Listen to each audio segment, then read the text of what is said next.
Welcome to Frog Island.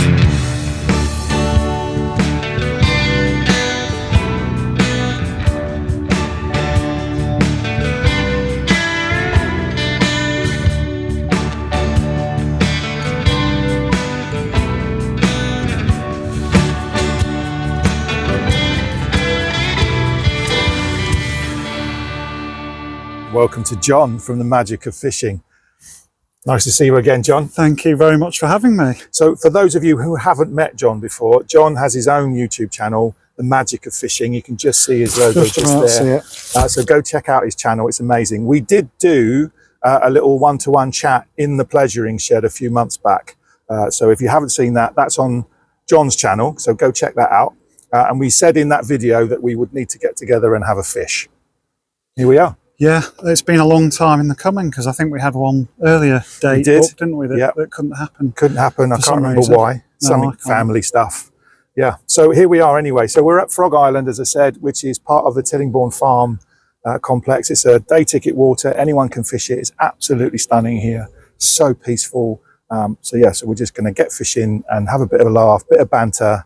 It's full of fish. We've got no excuses. Yeah, definitely not. Absolutely well, full. I've got excuses. I'm a terrible angler. John, however, is a superb angler and a match angler and knows way, way more about fishing and tactics and baits and shotting patterns. He's already looked at my shotting pattern and cringed. So, John, what could you suggest I change? Everything, Andy, in a word. So we're fishing a waggler it's an insert waggler. Which is an absolutely appropriate float for this venue. Nice and sensitive, fine tip. Yep. Not too heavy because we're not casting far. Yeah, so it's just to let them know it's a 3BB and a number 4. That's what the shotting weight on that is. It's an absolutely lovely float. But yeah, what most people call their bulk shot, so the main weight that you're adding to the line to cock the float and give you the casting weight, that should really be up by the float in a tight bunch. So that's easy enough to fix. Slide them up. Good to see you're also using float stops to hold the float in place. I like to use a combination.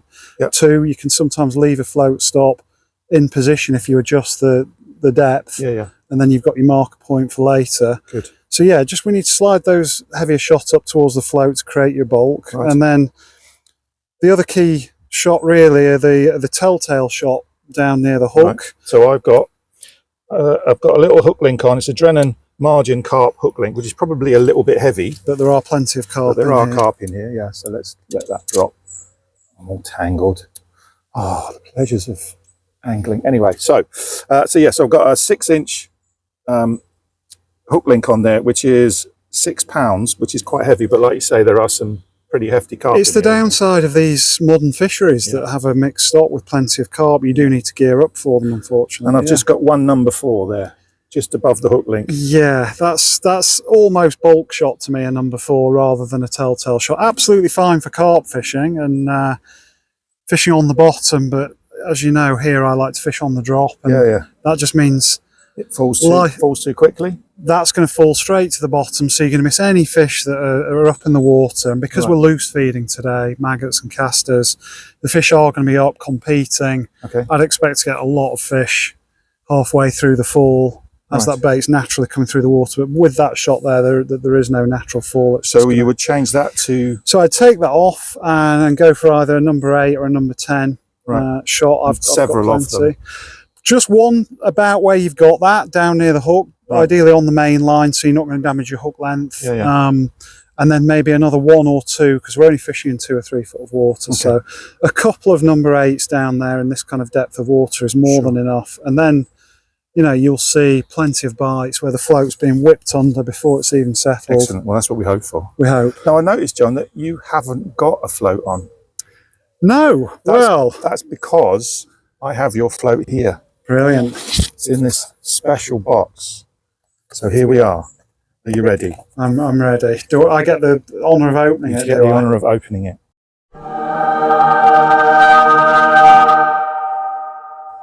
Okay, slight overreaction, but very good. But yeah, it's a thing of beauty as always. So it's exactly the same as my float, exactly the same shotting weight. So it's 3BB and a number 4. However, you're going to shot it completely differently. So that's your very special float, which is exactly the same as mine. So we are now a thing of beauty. We are now float buddies. Yeah. They look very similar. I love the green whipping, almost like a peacock. Yeah. Feather that. Cool. There we are. Well, look, I'll change me shotting pattern, and we'll maybe come to each of us individually, and we'll talk about what rods and reels we're using and stuff like that, because the viewers all like to know these kind of things, don't they? And then we'll get fishing. So sounds good. It's not a competition, John, but it's all pleasure fishing. That's exactly what it is. And you know what? It's so much fun to just come out with a mate, isn't it? And just have a bit of banter, a bit of a laugh. And last time we were here, which was our maiden outing, both in terms of fishing and your first trip here, we didn't film that. That was actually just about the fun and having a day on the bank. And you did come away with the only carp, didn't you? It was a tough day. It was a tough day. Double figure. You know, what can you say? Yeah. Anglers, so there's a bit of revenge.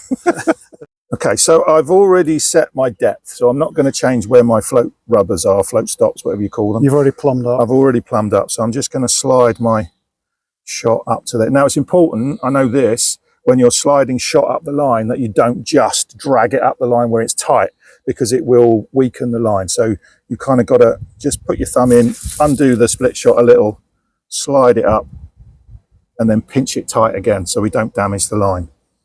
Especially with the fish in this lake, they don't half pull. Right, so that's me 3 shot. Is that bolt enough? Tight, nice and tight. Oh, tight. Or you're going to get entangles there potentially. Okay. So right up against that stop. There you go. Oh, right, okay. And then that'll help you cast really accurately with all the weight in one place, up by the float. So we'll take off this number 4, it says. And then we can bulk shot on. And I've got some number 8 Stotts. I mean, other manufacturers are available, but this is a Preston Innovations type of shot, and they're like little barrels. I'm going to let you do this because I can't even see them. It's very tricky. It takes a bit of practice, but I've got my contact lenses in. So yeah, the first one on a lake like this, where the fish aren't too shy, you're going to get plenty of bites, probably a good 6 or 7 inches away. Okay. And I'll just use my teeth. Give them a gentle nip on. Right. And then, yeah, with this kind of depth, probably just another 1 down the line. Okay. If we're fishing in 6 foot of water, might have 4 or 5. So about every 18 inches, something like that. But you're looking for a really slow, natural fall. Right. And you would, so they're about even spacing between the float and the next shot. And that's what you're looking for. Right. Sort of 18 inches between the float, bulk shot on the first one, another 18 inches down to your telltale, and that'll give it a really slow natural fall through the feed and through the water. But obviously that's now not going to be enough shot to dot that float down. So is it worth putting that number 4 so it may be worth trying with that number 4 back on the bulk, put it above the float. I am shot to that point there, so you can see all of the red tip above the water. So maybe I want to bring it down, maybe halfway. That's a lovely thing to do with such a beautiful handmade float. Stop it, John. And again, if you're fishing for carp and bigger fish, they're not going to mind a bit of resistance, but there's so many roach and rudd in here, quite shy biters compared to a big lump of a carp. Let's put that number 4 back on then, and then we'll get it in the water and have a look how it sits. So dotting your float down as far as you're comfortable seeing it, and we're not fishing too far out. No, and luckily it's still out there. It's like glass out there today. So yeah, we've got a perfect day for float fishing. So there we are. So just to recap, shotting pattern is bulked right up against the float, and then as John said, I've got these fancy, what are they called? Stotts. Stotts. Number 8. Is that with a Z? With a Z, of course. With a Z. Yeah, so I've got 2 of those down the line, down to my hook. And let's get some maggots. I'm going to go maggot. You going maggot? I've got casters. You've got casters. I had some left over I call them casters because I'm from the south. Imagine what it's like having to walk into Southern tackle shops and asking for casters every time and get some funny looks. Do you have a bath or do you have a bath? A bath. Okay, fair enough then. A bath after playing on the grass. Right, I'm going to put some maggots on, or gentles as my dad calls them. Yeah. And let's get fishing. Great. Fantastic. Thank you, John. I hope it catches me more fish. It should do. So thanks to John's expert advice, I've bulked that shot right up. I've got these Stotts dropper things on that he said, and I've gone for 2 red maggots straight out, and I'm fishing straight out in front of me. Now I've already had a couple of casts, and I've noticed the difference straight away See what's out there. In the way the float sits. Whereas before I had it just shot there in the line between the yellow and the red top there. That's where the float was sitting, right on that line. But I've noticed now that I've got those extra stops, whatever they're called. I'm sitting probably about halfway up of the red tip, so I've got very little tip showing above the water. So hopefully that'll be able to register those bites a little bit quicker. I'll be able to get into those fish a bit quicker. So let's see what happens. Yeah, so I want to feed quite generously to begin with. There is a large stock of the first fish. Terrible cast. Look at that, John's in already, look. Not a bad one. That's better. Sink the line. And then That's a nice roach by this pond standards. Just swingable.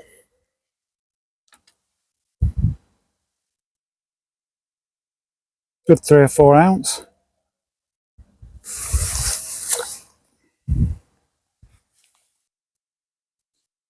I'm off the mark, Andy. Nice one, John. It's not a competition though, is it? Just letting you know.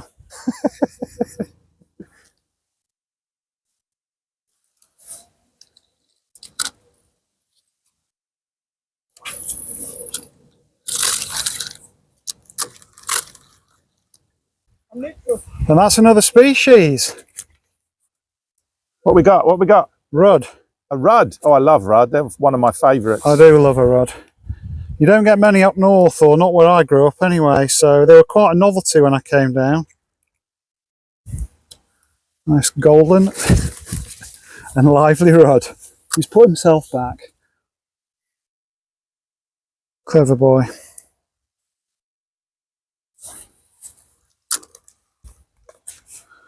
Go on, off you go. Oh, fish on. Now what you're looking for is a rhythm. A rhythm? Yeah, when you're trying to catch as many as you can, which I know you're not trying to do. Well, I'm trying to catch more than you. You've got to try and get into a rhythm. So, get in the zone. Roach, we're off the mark. The skunk is out of the boat. I'm going to change the maggot. I'm fishing single red maggot at the moment.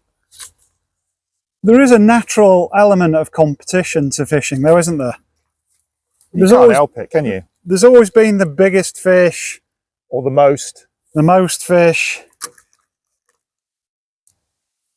Best looking fish in carp circles.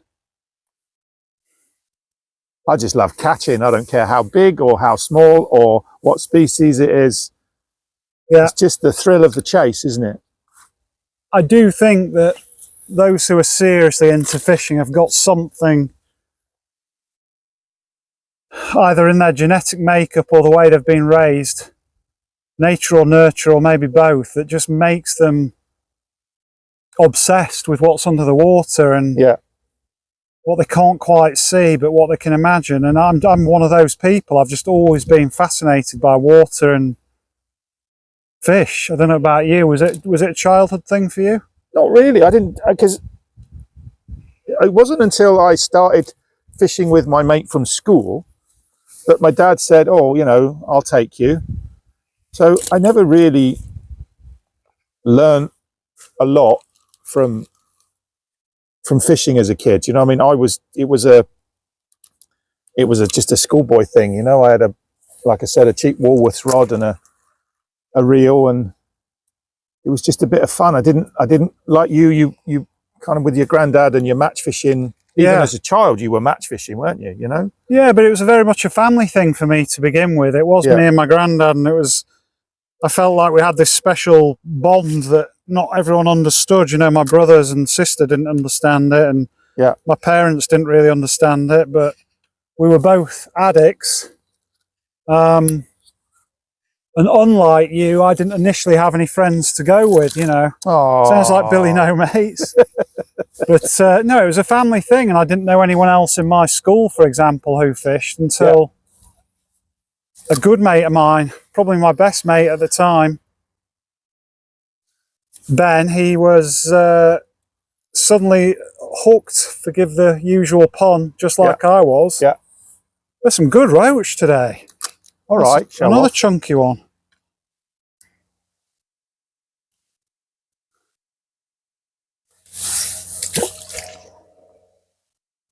But yeah, that was another revelation to me, was the social side of it, when I discovered I'd got a good mate who was interested as well, and yeah, my granddad was probably very, very relieved. You know, because suddenly I could scratch the itch in other ways and didn't always need him to drive the 20 minutes to my mum and dad's house. I do remember when I was probably about 12 or 13, I had an auntie that lived in Scarborough, and there was a little pond near where she lived that you could fish, and I can remember dragging her out of bed at like 6 o'clock in the morning to get me down to the lake to fish. Yeah, I think I've got a photograph of her standing there looking very unimpressed. Yeah, it's funny because none of my kids, my own lad Fred and my 3 stepkids, they've all enjoyed fishing and they've spent time doing it, but none of them have got that, whatever it is, that obsession. And that's fine by me. They're all brilliant at other things, but yeah, part of me was very sad and disappointed that I wouldn't have someone who understood the magic like I did. Yeah, there's another rod. But another part of me did realise what an escape it was, you know, because if one of them had been really into it, I'd have been looking at a whole lifetime of lifts, undoing knots and tangles. Yeah. But they'll be doing the same for you in a few years. Yeah. Just like I do for my dad, bless him. Yeah, you've got that social aspect with your dad as well, haven't you? Yeah, I love it. Which I'm very jealous of, because my granddad's no longer around. Yeah. I miss that special bond that you get between 2 anglers who were family members as well. Yeah.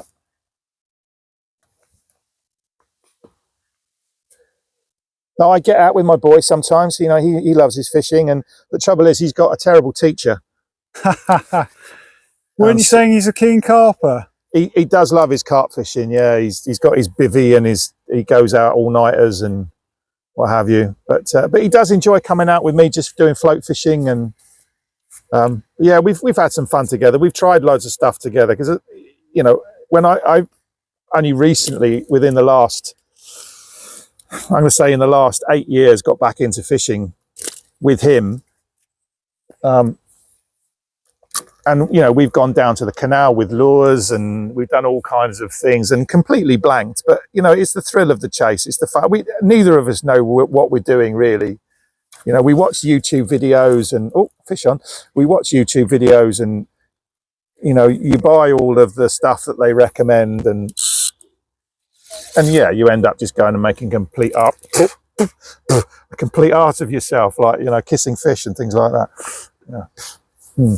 Do you think it's something that for you will remain at the level it is now? And by level, I mean amateur.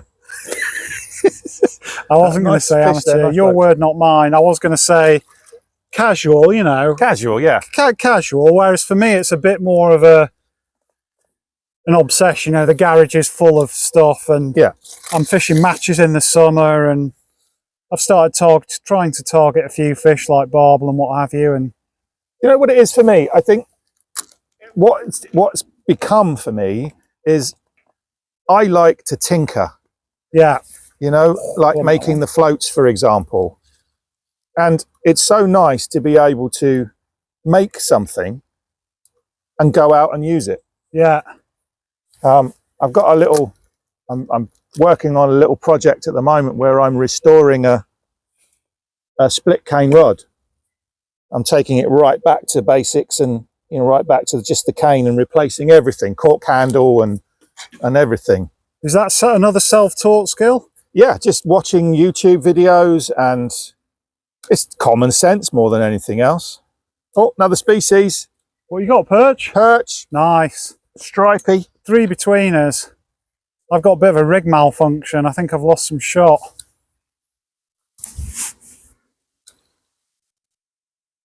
Yeah, I was fishing up in Wales a few months ago, and my daughter popped in. The venue's like literally 10-minute drive from my in-laws, and my wife and my daughter had been out somewhere, and they sort of called in on the way past to bring me a cake, which is always very nice. And my daughter said she would stay and fish with me. She said, "My God, this is so stressful." Because I was fishing with a centre pin, which didn't help for her first real kind of time. And she was literally sitting with her hand poised on the rod and reel, waiting for this float to disappear. Yeah. And she found it incredibly stressful. She didn't catch anything, but then, to be honest, neither did I. So I think it is a bit like riding a bike in many aspects, whether it's the feeding or the striking or playing a fish. It's someone who's been fishing a few years, you don't even think about these things. It's second nature. Yeah. But to someone who's new, it's a bit like getting behind the wheel of a car for the first time. Yeah. You're like, what the hell? But yeah, I must say, when I moved down to the Woking area, first moved to Surrey, I knew one or two mates from up north who'd moved to London already, and I made connections with the with people I was working with. You know, I was young, I was in my 20s. But another way that I sort of found social company when I wanted it was funnily enough going fishing, even when it was on my own, because you know, you quite often end up on the river. You'd be chatting away to some really fascinating characters. They might be driving a barge, or they might be just walking the dog. Sure. Might be fellow anglers, but you'd hear some amazing stories and meet some great characters just by getting on the bank. Yeah. And I think there are lots of misconceptions about fishing out there in the public, ranging from the fact that it's very solitary and you know, you're supposedly sat on your own, not meeting or talking with anyone. Sure. So the fact that it's very sort of you're not doing much. You sat there motionless waiting for a fish to come along, whereas we're casting, we're feeding, we're playing fish. And I think that's one of the rare times you can break through some of those perceptions, is when people start watching you on a public stretch of river or a farm pond or something like that that's accessible. I always get super nervous when people are watching me, and my casts always go wrong. And I end up getting tangled up and, you know, get snagged in a tree, or, oh, it's only because you're watching me this has happened, you know. I'm like that if a good angler, you know, when I was... Well, you're all right today then. You know, when I was just fishing for Sheffield Juniors, that's where I learnt to match fish, and sort of the more finesse side of my fishing developed, because prior to that I was just like you, and I don't mean that as an insult, but you know, it was just, to me, fishing was just something I did with my granddad. It wasn't really about shotting patterns or float models or different types of rod. You just dangled whatever you'd got and hoped for a few bites. But when I got involved with the Sheffield Juniors, that was a whole new universe of fishing, where the way you fed, the way you set up your rigs, the way you built a swim over a 4 or 5 hour period, you know, that was art and science that was all new to me. Yeah, sure. And that stayed with me, some of it, even though I'm now like you, and most of my fishing is about enjoying myself, a bit of banter with a mate, enjoying the countryside. Yeah, there's nothing better than a little summer session in an evening. Oh, it's when the fish are biting.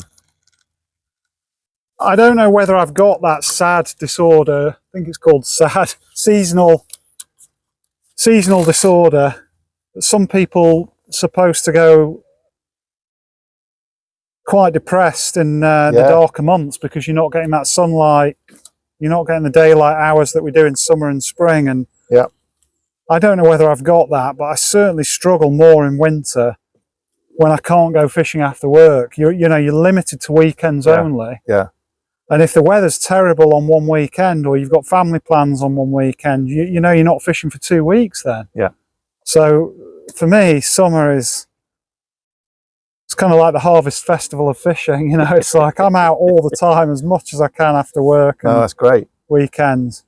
So for me though, winter is the time for being in my shed and making stuff. So I'm fishing is constantly on my mind with regards to, you know, making a set of floats or completing a customer order, or, you know, thinking about what sort of floats I want for the next season, and also I think about what's coming up, or at least I'm trying to in my head. I'm trying to think, well, you know, the river season's going to close in March. People are going to turn to the lakes, so people are going to naturally want to buy more waggler style floats and, you know, inserts and things like that. Whereas come to the end of or middle of June, the river season's opening, so people are going to want more stick float type, and, you know, so it's having that plan. I'm not very good at it, it has to be said. It doesn't sound that way, but I know exactly what you're saying. I think there's a lot of anticipation and prep in fishing. I really am missing a lot of bites. But there is so much planning that can be done. You know, it could be a carper looking at Google Earth maps of a carp lake that they've got in mind for the next season and trying to work out likely spots. Research on the internet to see what's been caught there in the past or whatever. Yep. Likewise, a match angler can be tying up rigs, tying up hook lengths, cleaning tackle, putting new line on reels. There's just so much you can do, as you say, at home or in a shed if you've got a shed. And you can enjoy it when you're not even on the bank. Definitely. Oh, that felt like a better one. Bumped it. I'm really struggling here, John. Are you? Yeah. I didn't get that impression. Oh, I've had 3, I think. 4, maybe. You've had 3 I've had different species then in 2 those roach, a perch and a rudd. But that's the other great thing about fishing with someone else, is you get different experiments going on, don't you? And you can work out whether what you're doing. So what are you using as bait? I'm on double caster. Double caster. One of my all-time favourites. Casters, not casters. I just find casters can sometimes pick out the better fish, but they're not cheap, and I just happen to have these left over from another session the other weekend, and they keep quite well in the fridge, as long as they're dry and airtight. So but I do like them as a bait. Yeah, I'm on double red maggot. Yeah. Well, I'm alternating between double reds and single reds, and it's a bit slow, if I'm honest. Well, I can see them. I can see them flashing around in the water. Yeah, and you set up to catch them on the drop. So one tip I can give you is when they're like that, it's best if you can feed first and then cast in over the top. Okay.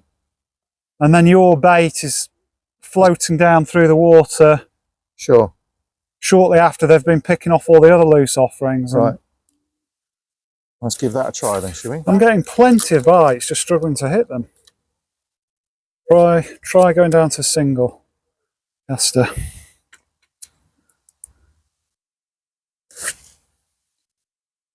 But yeah, you could argue that it's YouTube that introduced us. Yeah.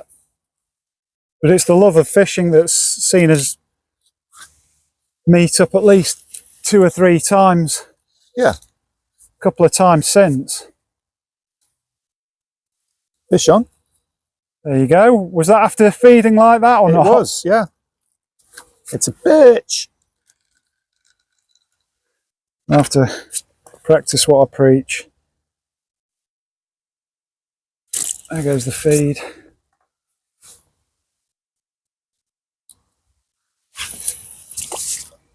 Not a great cast. Uh-oh.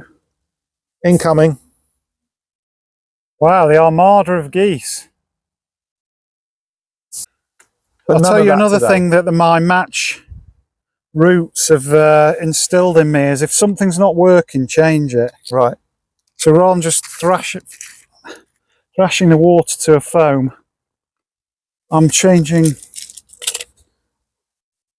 hook because I'm bumping too many, missing too many. Okay.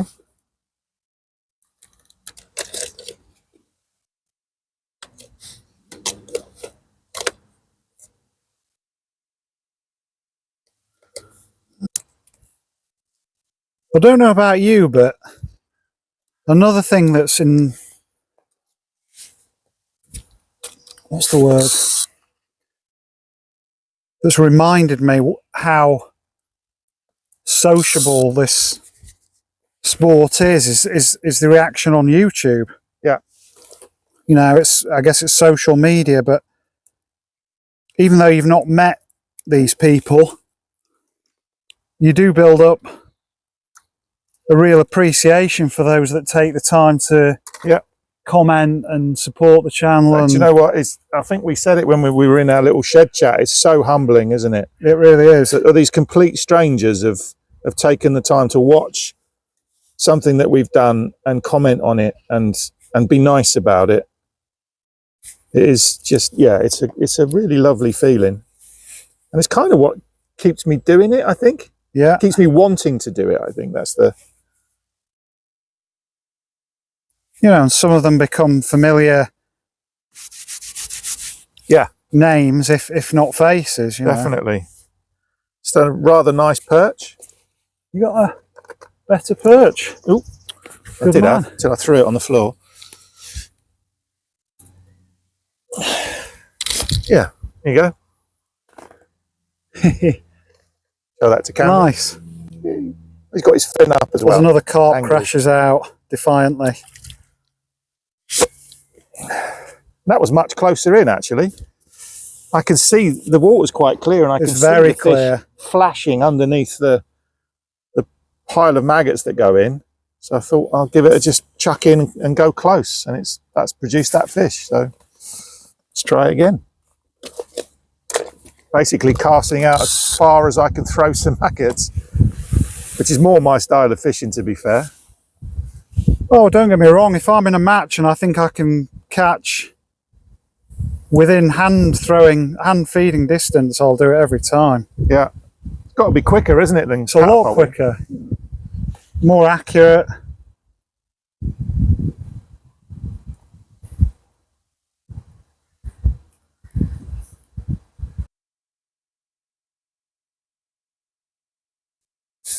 So what's on your fishing bucket list, John? Whether it be fish or venue or country? I think I've appreciated in recent years when I've managed to get fishing a bit more than I was before, because the kids are getting older and more independent. Yeah. I know this is not your cup of tea at all, but I have understood that it's possible to try and catch bigger fish of different species. Yeah. Whether that's barbel, tench, bream. I accept I've not got the time and the dedication to be a big carp angler, even though I did a bit of it in my 20s. Yeah. Oops, that was dodgy feeding. But you know, I've learned through people that I've met or YouTube videos or whatever it might be, just trial and error, that, you know, barbel weren't this mythical creature of the river that only people that walk around in full camo gear and you know, had secret access to undisclosed waters could catch. And yeah. And I think that's really interested me in the last few years. And I'm not obsessed with catching big fish by any means, but I have realised that my personal bests, many of them, there you go, a fish hooked first time on the new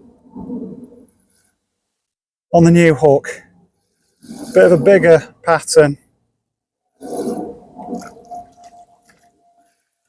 and that is a nice roach, best of the day so far. But yeah, I'd like to, so what I'm saying in a very long-winded way is I'd like to certainly up the personal bests of a few species. Sure. And that includes, you know, supposedly humble fish like roach and perch. Yeah. I love big roach and big perch. I think they're Oh, to catch a £2 plus perch is special, isn't it? definitely. I mean, £2 to some people won't be very big for a perch, but for me, that would be a monster. Same with a roach. A £2 roach is a special fish, and especially from a river, there's not that many around in many places in the country. No. So, yeah, there's a few places I'd like to fish as well. I'd love to spend more time on the Trent where I grew up fishing, but I could only get there as often as I could find a willing adult to take me most of the time. By the time I was driving myself around, yeah, we're in again with that new hook. By the time I could drive myself around, work was starting to get in the way a bit, and now I'm getting older, I'd love to revisit a few places that I sort of dreamt of fishing when I was a youngster. Yeah. Most notably the Trent. What about you? To be honest, as I said, and I've said this before, my fishing experiences are quite limited. And one thing I definitely haven't done any of, really, to any degree, is river fishing. Yeah. All of my fishing have been lakes or canals, you know, still waters. So I have joined the Woking and District Club, and I'm very, very excited to try and get out and do some river fishing, but it's going to be a long learning process for me, I think. But that's my goal, is to catch something reasonable on a river. You know, Yeah. I've caught a chub and I've caught a barbel. The barbel was probably about £1.5 pounds. Yeah. But that was in a lake, and as was my chub. So to catch a couple of pound fish on a river was to feel the fight of it, and to something I've never experienced and something I really want to do. And it sounds a little bit naive. You think, oh, you do all this making of floats and stuff when you've never fished on a river. Well, that's kind of true, but I look at the design of the float rather than knowledge. Yeah.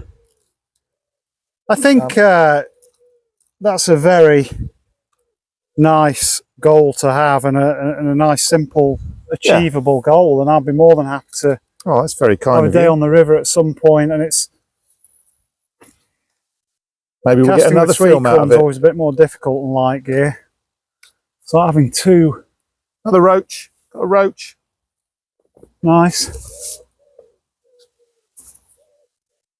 But yeah, there is something special about catching fish from a river, and as much as I can love a day on a commercial, especially fishing a match, it can feel a bit repetitive and a bit predictable at times. Yeah. And that's what's brilliant about a river, is you can fill your boots if you get the day right. But you know you've worked for it though. But whereas you generally work for it. Some of the club waters, you kind of don't have to do very much. You know, the fish come to you almost.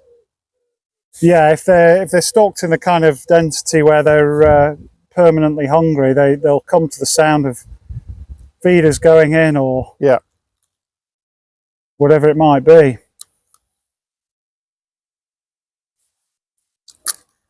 But yeah, there's also something about more of you feel like you've been out in nature a bit more when you come back from a day on the river. Definitely. Or a night on the river. Definitely. It's not all manicured, and it's a bit more real, isn't it? Yeah, it's a bit more immersive. Good word, John. Have you been counting? I haven't. I've been faffing about a lot, missing a lot of bites, knocking a few fish off. Not quite got into that rhythm. I haven't been counting either. But as we said, today's not about that, right? I must be on at least 30 by now. I think you need a new clicker. Well, Ali's got it on film, hasn't she? So she has. I'll be going back and reviewing how carefully it's edited, and How many fish look remarkably similar? Oh, I think I'm on about 6 or 7, I think. That could be more than me. No. Serious, I've not quite cracked it today so far.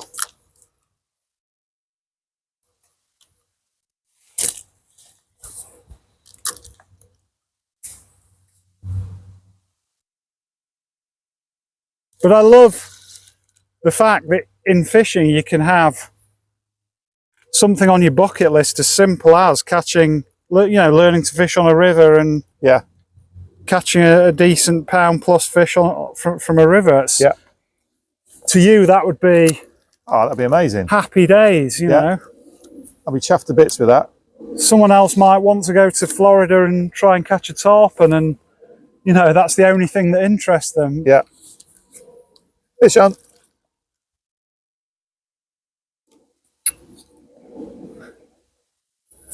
Rod. Another rod. Another rod. They're showing up in numbers today. Rod. 28. It's a shame we haven't got keep nets in. I don't own a keep net.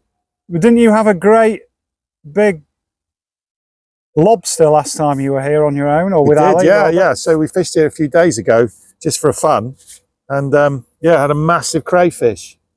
Oh, I've had them out of here before. Usually, if you're fishing meat as bait, Do you know? I think I was fishing meat that day. they're quite carnivorous.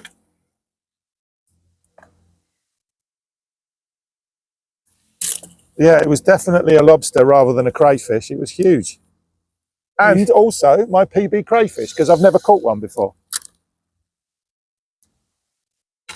I think that's something that smartphones have brought to fishing, which I personally think is a positive thing. I certainly enjoy it, which is if you are fishing on your own, as you say, quite often you want that. You want the peace and quiet and the solitude, but if you do happen to catch something that's a bit special for you or a bit special for where you are, or yeah, for whatever reason it's got you excited, it's brilliant to be able to take a quick pick and share it with a mate or two who you think's probably going to appreciate it. Yeah, definitely. And I think that's what spawned a lot of videos, a lot of what we're doing, just sharing our experiences with people that have the same enthusiasms for things. Completely. I think that's essentially how. I think there were a couple of things that led to the creation of my channel. One was wanting to interview and speak with a few characters that were important to me. You know, one of my early videos is a tour of a fishing tackle shop in it's a great video, that. Sheffield, which is sadly no longer there. You know, I managed to capture it a year before it closed. So that was one big incentive for me.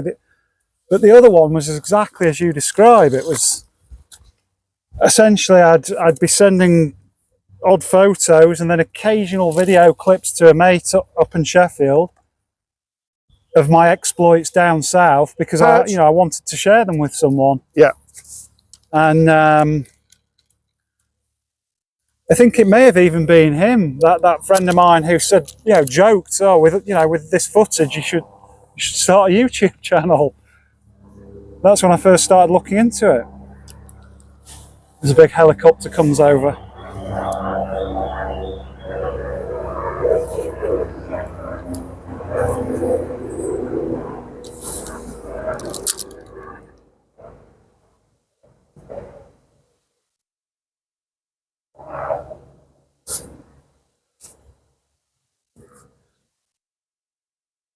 But I think it's also, for those of us who do it, it's an amazing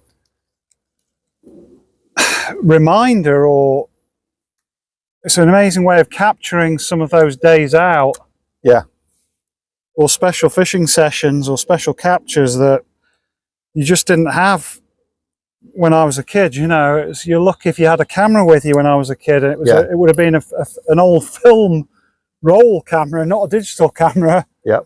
So you know, that's where angling tales came from, really, because people relied on each other's descriptions of what happened. Definitely. And it might have been a bit tempting to exaggerate a little bit. But now, I know you've recently got some good footage of your dad. Yeah. Fishing. Yeah, I put a little video up a while ago of my dad. Just, you know, he's 81. Yeah. And just smashing it on our club water. Just having a great time. You know, he must have landed 30 carp that day, all of £5 plus, a tench, couple of bream, roach, rudd. You know, he absolutely smashed it. And you know that would have stayed in your memory, whatever, because it was a special day. But Yeah. to have a bit of, you know, moving high definition colour footage of it as well. Yep. As he finally manages to land one.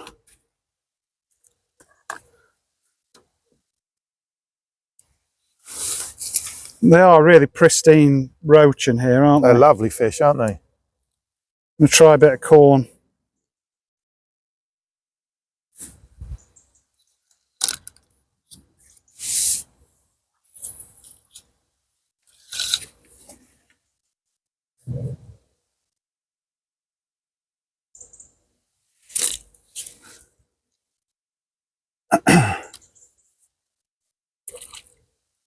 Sounds like you're catching as well. And losing. Ah. Yeah, I've come into the margin, my favourite Really? place. It's like in any sport, there's different walks of life, isn't there? And yeah, and again, I think the best attitude is to encourage everyone and support everyone as much as you can, as long as they're not doing anything. now that's a roach, John. That is the best today by That's a a roach. I'm mile. going to show this to camera. To be That's a fair, roach. that's yeah, I can't question that. What can I say? Anglers and danglers in the top lip as well. Nailed. I've got to say, some of my favourite YouTube videos from other people would include the Terry Hearn kind of Christmas storytelling that he does with ESP. Right. And I don't know if you've seen them or not, but he's a local lad. You know, he's a Surrey boy, and he's one of the best, widely seen as one of the best carpers there's ever been. Right. You know, he kind of dedicates his life to it, pretty much.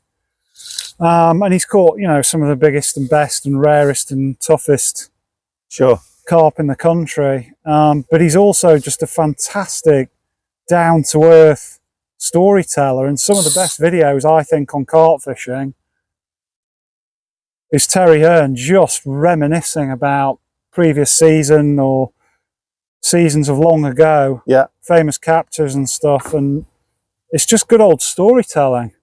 One of my heroes is Martin Bowler. Oh, yeah. And I just love his, pardon the pun, passion for angling. But I just, yeah, he just works at it, doesn't he? Every day he's out there working. I mean, I know it's a job for him, and he's, you know, all his journalism and all the rest of it, and his book writing and his TV stuff. But yeah, for me, he's a proper legend, and he's someone that I've always aspired to be in my style of fishing. Very simple, very basic, and very genuine and honest. Yeah, he's a genuine all-rounder. He's caught big fish in all kinds of places and all kinds of techniques and all kinds of species, but all to big size. And that you know, there's other anglers, specimen anglers, the Di Gribbles of this world, that I've got massive respect for being able to do that, because I think it's not something I'm too worried about or I think about a lot, but I do think angling in ways has got very specialised. Yeah. And at times divided. So I do like I do like to try and keep my own fishing as all round as I can. Yeah. And I think that's part of the beauty of these handmade floats and using them, is that idea that you shouldn't really get too hung up on what's going to pull it under next. If you really want to understand what makes it exciting to be an angler. Yeah. I think another social aspect of fishing is the sort of top and tail of a session, whether it's a match or a pleasure session. Yeah. You know, I like going for a breakfast sometimes in a calf, just like we would on a match day. That can be a real treat in winter when you need a bit of extra incentive to get out of bed on a cold, dark, wet morning. Yeah. Telling yourself you're going to go for a full English somewhere before you fish is a good way of doing that. And then, you know, if you can enjoy a pint with a mate after a good session and kind of break down the day and talk about what worked, what didn't, what you caught, what you wished you'd caught. That's a lovely way to end a session. Definitely.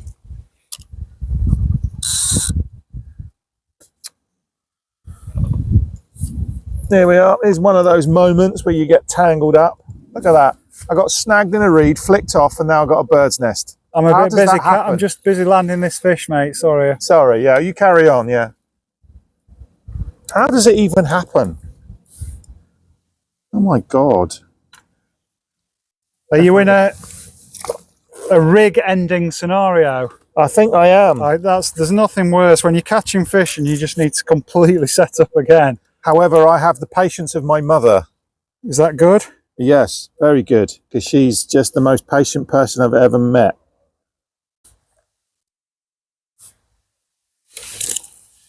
Although it's definitely quicker to just cut off and start again, there is nothing better than the sense of satisfaction when you undo a bird's nest.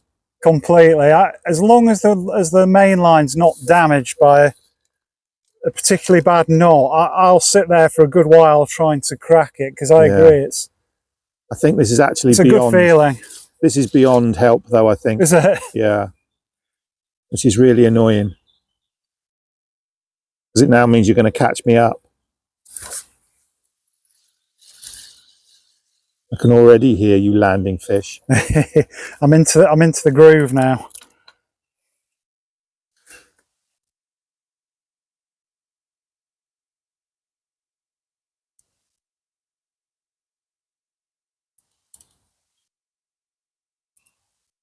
I also think tangles are up there with a lack of bites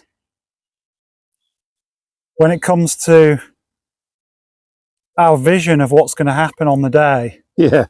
You know, that's something not unique to angling, but certainly embedded in angling is that hope that you get before you go. You know, you can see in your mind's eye what you're going to catch and how easy it's going to be. And yeah. He's only bloody done it. You done it? I've done it. Well, I never saw it, but I can tell believe me, I can tell from your voice it was a stinker. It was a mess. And the only thing I lost was a maggot. Amazing. Full credit. But isn't it funny though, sometimes you have this clear vision of what you're going to do. You get all your tactics in your head before you set out. Yeah. Everything's going to be right. And you get to the bank and everything goes wrong. Yeah. You know, you get to the swim and you've dropped something in the water. You might not even get in the swim you wanted in the first. That's the first thing to go wrong. Yeah. But you know, your first cast out that you have with such anticipation and such, enthusiasm, and you cast it up a tree. Yeah. Or you think, I just want to get a little bit closer to that bank, and you just put it in the reeds. And yeah, it's just everything that could go wrong does go wrong. And then either the fish aren't biting when you were sure they would be, or they are biting but you manage to miss the bites, lose the fish, bump them off, knock them off with your landing net. Yeah. And again, I think it is, okay, people fishing for Team England or Team Wales or whatever it happens to be are not going to be doing that on a regular basis, but those cock-ups can happen to anyone. Yeah, definitely. But sometimes you do just have days where you just think, I'm just going to pack up and go home. It feels like fate, yeah. It just feels like something's against you. And quite often, of course, it's probably your own attitude and your own,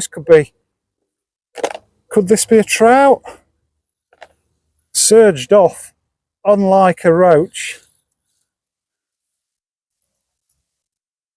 this would be a real cracker on the species, but no, I think it's a better roach.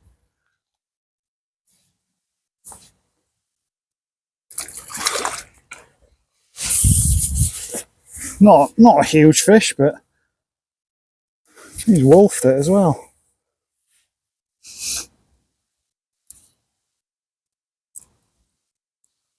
Yeah. See that, Andy? Just about. Wow. Another nice That's one. almost as big as mine. Yeah.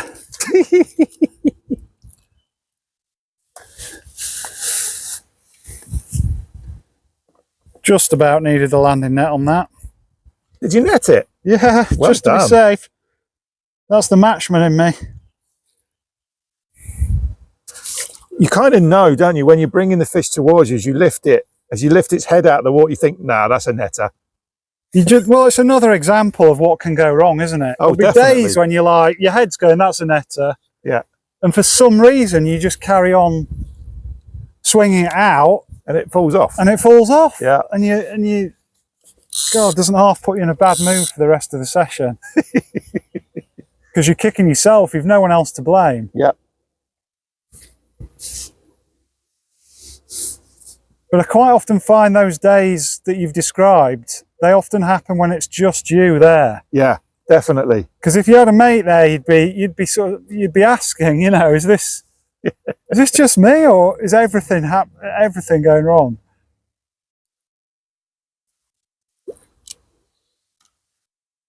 Oh, I think some of the worst examples of that that's ever happened to me would be, particularly when I was younger, when I couldn't afford to buy my own gear. You know, I was reliant on presents or saving up a lot of pocket money or whatever it might be. And yeah.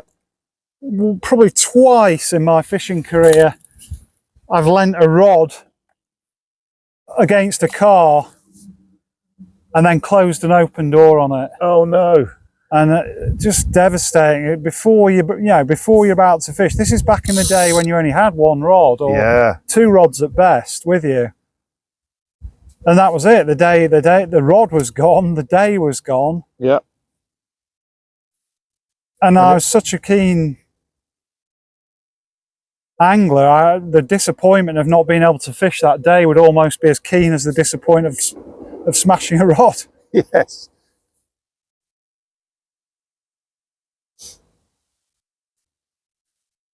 We learn from our mistakes, don't we? Or at least that's the plan. That's the idea. But I think losing a big fish close to the net, Yeah. it still takes some beating. Especially, and I'm not trying to wind you up here, but on a river, you know, a wild fish might only be one of its kind in the area. It's not like you can chuck back out again and hook another carp, you know. Yeah, yeah. That's pure devastation to lose a big chub or barbel or big roach or something. Well, hopefully I will You get to feel it. get to feel it. Yeah, even if it's the disappointment of losing it, at least I'll get to feel it. Yeah. So I must admit I haven't lost any big fish. That's basically because I haven't caught any big fish. Yeah. I think my PB carp is 15 pounds, 15 pounds 4 ounces. And I've had a sturgeon as well of exactly the same weight. That's pretty unique fish, a sturgeon. I know a few commercials that stock them, but I've never had one. They're a great fun. I'm very lucky to have a good friend, Nick, who allows me from time to time to come sturgeon fishing with him. And in a lake rather than a... Yeah, it's lake fishing. It's a private lake. Yeah, and he's very kindly taken me a few times. And yeah, fishing, landing a sturgeon, fighting a sturgeon it's like something I've never experienced before. They're just, when a carp is on, especially a smallish carp, they just go crackers, don't they? They just shoot off, and it's rod bending stuff. For my personal experience, when I've hooked onto a sturgeon, it just keeps swimming. Really? It just keeps swimming. It's as if it doesn't care that it's got a hook and a line attached to it. It just keeps swimming, and you just can't stop it from swimming. And it's yeah, it's a great fun experience, and certainly very different. It's a different play. It's a different feel. I can't say I've got a lot of experience of it, but it sounds a bit like a big barbel, that. Well, yeah. Certainly the big barbel I've caught, the 10 pound plus fish, my personal best there is, you hooked it, you know, struck the classic cliche, I thought I'd hook the bottom or a big snag, and then that supposed snag started moving very, very confidently and calmly upriver, and you know, your rod's hooped over. Another perch. Good work. You know, I've still not had a perch. Well, what can I say? Anglers and danglers. Yeah. There's a bit of river near me on the way, which we've had a walk along, where a few years ago it was a mecca for roach of sort of 6 to 8 ounce. And yeah, the last few years the fishing's still been good, but you know, the average size has suddenly become more like 3 or 4 ounce. That's a beauty as well. But do you think that's through overfishing, or do you think it's through predation, through otters or cormorants, or? I think there's not too many otters on the way, or not that stretch anyway, and you do see a few cormorants, but not in any great numbers. I think it's just, for me, I'm no expert, but Mother Nature. Right. And there's probably a whole range of factors that will make for a good or a bad year for a certain species. Yeah. Whether that's barbel or chub or roach, but I suppose what I'm saying is only by fishing the same place on a regular basis through the years do you get that appreciation. Yeah. And you get that real sort of feel for a place, and you'll see pegs, you know, lots of places will have pegs that have always been good because of some kind of natural feature, but that's another interesting part of fishing a wild river, is you can see certain areas becoming better or worse, and but it's constantly changing, isn't it? You've it's got, constant change. Trees falling in and bushes collapsing in, and you know, the bank erosion. And spot on. And you know, it can depend on not only a good breeding year or two for one species like roach, for example. It might depend on whether there's been many floods one year, whether it's a wet winter or not. Yeah, yeah. Or whether it's a cold winter. Yeah.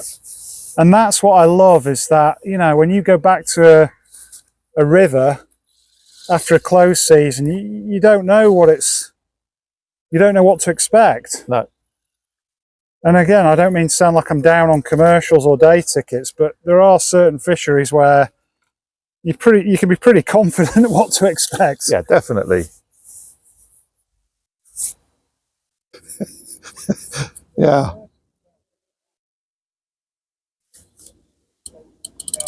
Oh, we're onto something a bit better, John. Oh, well done. Is that on the sleeper rod? No, I didn't put it out. Didn't you? On the float? No, on the float. Good work. In the margins. I don't know what it is. Hazard a guess to carp. Yeah, that is a bloody big roach. First blood to you then. I thought I was there all cocky saying I was going to go in and catch one. What can I say? Anglers and danglers, John. Becoming a theme. Braggers and baggers. I just made that one up. Not bad.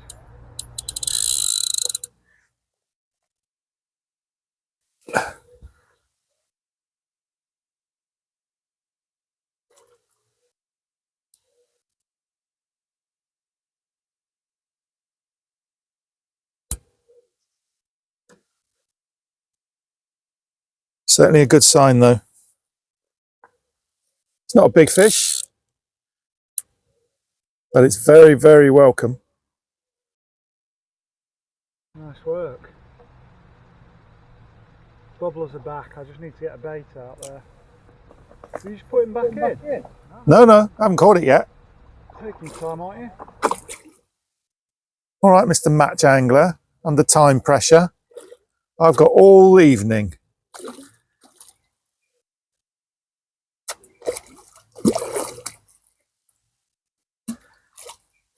Come on.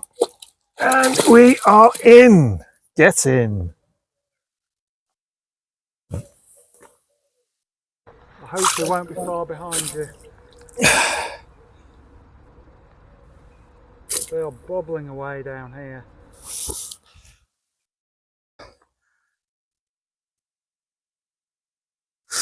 Let's get in on the mat and take a look.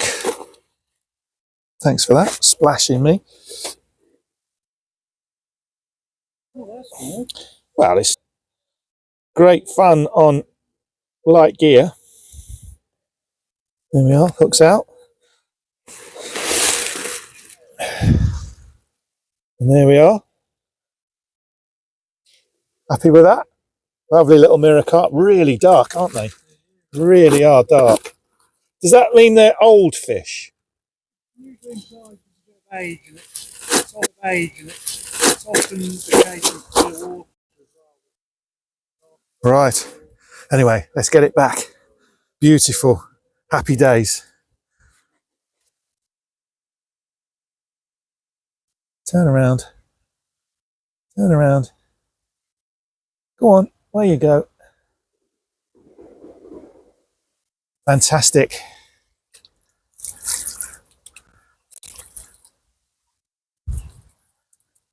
Come on. He's got one. Are you on? Yeah.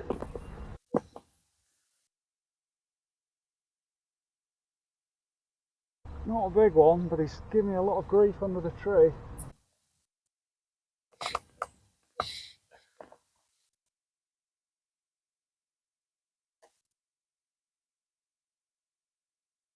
Finally on the paste. Finally on his legendary paste. It's a really small one, but feisty.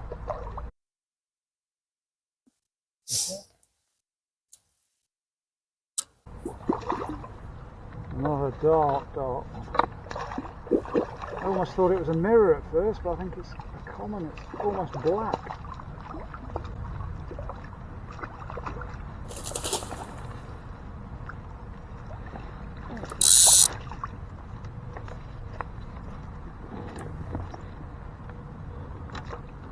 I'm glad I sat it out.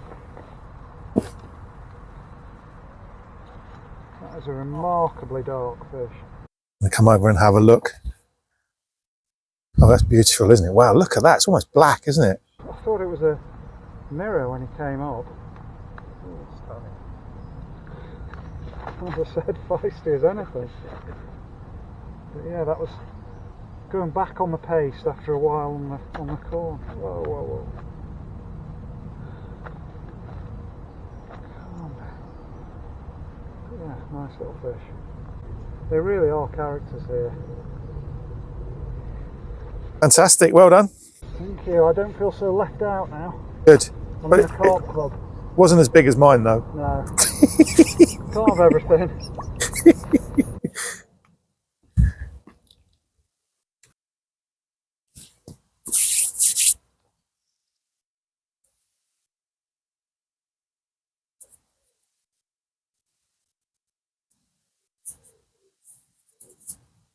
But what we're experiencing now is what keeps us coming back for more. Some might call it the magic of fishing, John. Some might call it the magic of fishing, but it's certainly the unpredictable nature of it. It's never predictable. I think there's almost an instinctive feeling that you know something is there. And it's just trying to trick it into taking your hook bait. Or will it? Yeah. Yes, come on. Surely this time. Again, not a big one at all, but it's another fish.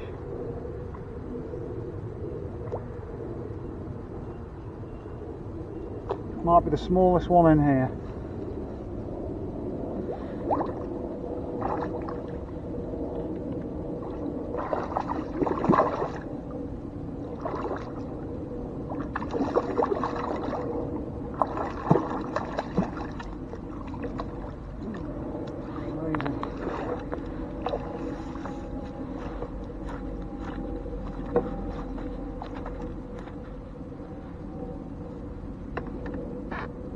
bottom lip.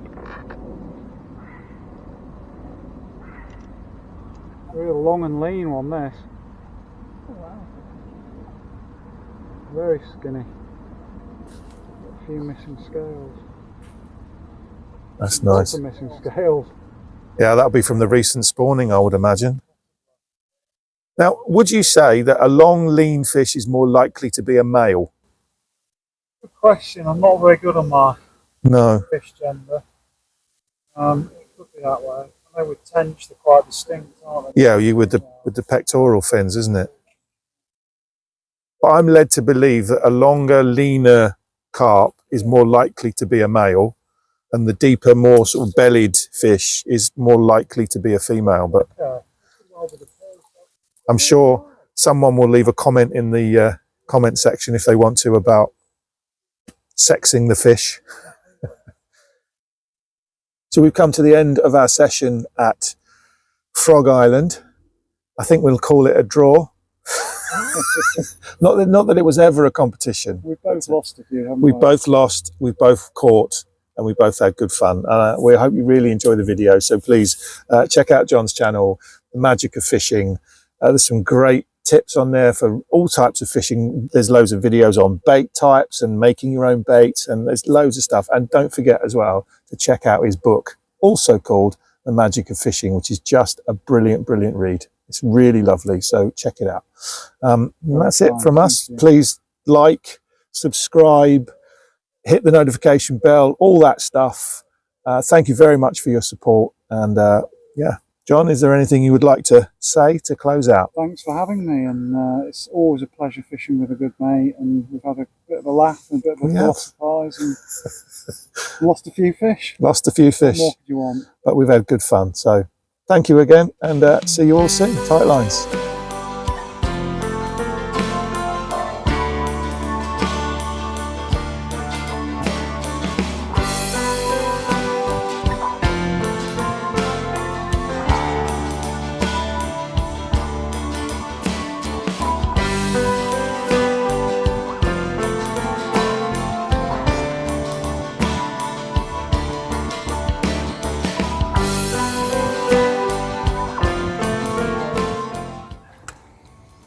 Last minute carp, just as we were packing up.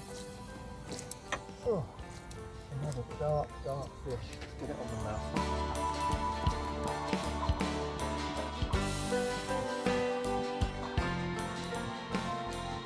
Blimey, how does he get food in that mouth? Oh dear, yeah. There we are. A last minute fish. Sorry if the sound isn't good. We've already turned off the mics. That's how far we were to, or close we were to packing up. Yeah, another gorgeous dark fish. Very lively. I'm going to get it back. Tight lines. See you all soon.